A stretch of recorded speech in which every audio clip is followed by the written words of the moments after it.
Bonjour les enfants, bonjour Sam, bonjour Pablo, bonjour Julie. Ça vous dirait de voyager à nouveau aujourd'hui? On va aller voir Ali. Ali, il vit dans le désert. Et cette histoire s'appelle Un bout de mer. Ali vit aux portes du désert, non loin d'un palmier centenaire. Il aime y grimper et déguster quelques dattes fraîches. Il ne manque jamais d'en apporter quelques-unes à son arrière-grand-mère. Le soir, sur le toit de leur minuscule maison en terre, il contemple l'infinité du ciel étoilé. Juste elle et lui. Juste lui et elle.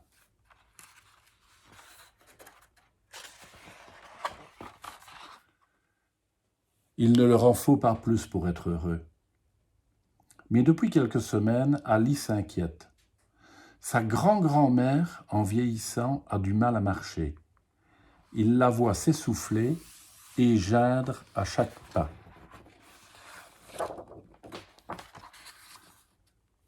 Assise, les yeux égarés vers l'horizon, elle semble avoir 1000 ans. Et Ali sait qu'on ne peut pas avoir 1000 ans. Il n'y a que le désert et les palmiers qui le peuvent.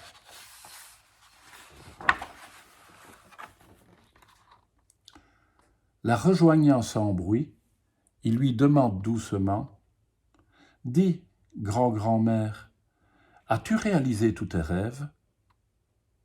Elle le regarde, surprise, et soupire. «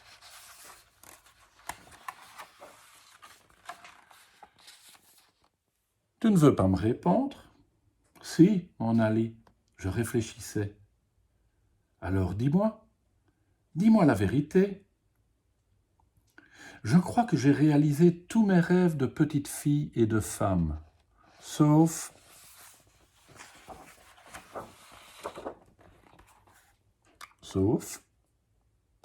celui de voir la mer.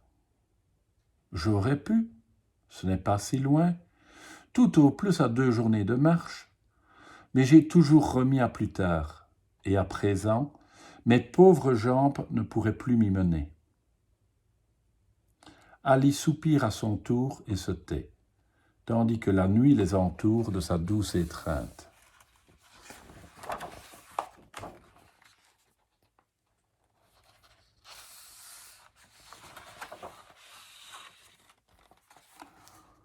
Le lendemain, aux premières lueurs de l'aurore, c'est fier et déterminé qu'il annonce à son arrière-grand-mère « Je pars, je vais te chercher la mer. »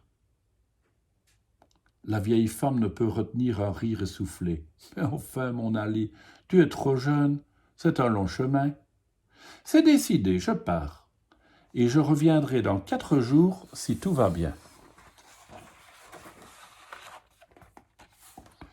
Un seau dans une main, un sac à dos chargé de dattes et d'eau sur le dos, Ali se met en route sans se retourner.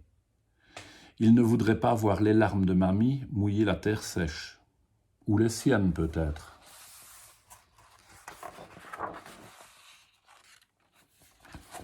Elle avait raison. Il lui faudra un peu moins de 2 jours pour arriver à destination. Il a marché vite, de ses petites jambes. Il a passé une nuit presque effrayante, sous un palmier inconnu.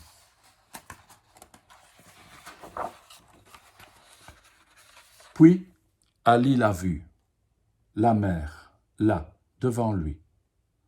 D'un calme olympien, elle venait lécher ses orteils endoloris. Il aurait aimé tenir la main de sa grand-grand-mère à cet instant et regarder ses yeux plongés dans le bleu de la mer.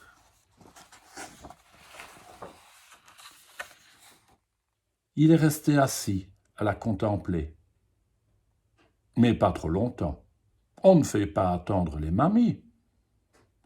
Il a commencé à remplir son seau avec autant de délicatesse que s'il manipulait du cristal.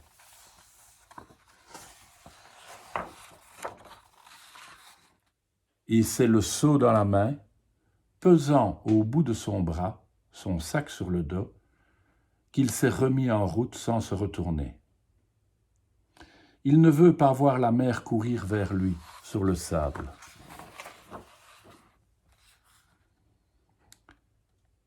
Il lui faut un peu plus de 2 jours pour arriver à la maison.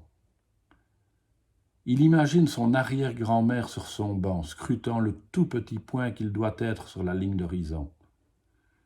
Et enfin, il peut sauter dans ses bras. Son odeur lui a manqué. Se détachant doucement d'elle, il lui montre le seau. Tout au fond, il ne reste plus que quelques gouttes de mer.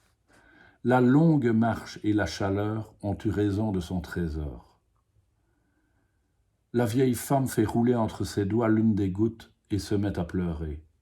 « Oh Ali, c'est l'un des plus beaux jours de ma vie. » La déception du garçon s'envole. À la nuit tombée, sur le toit de leur maison, il lui raconte la mer, encore et encore. Belle histoire, non? À demain les enfants.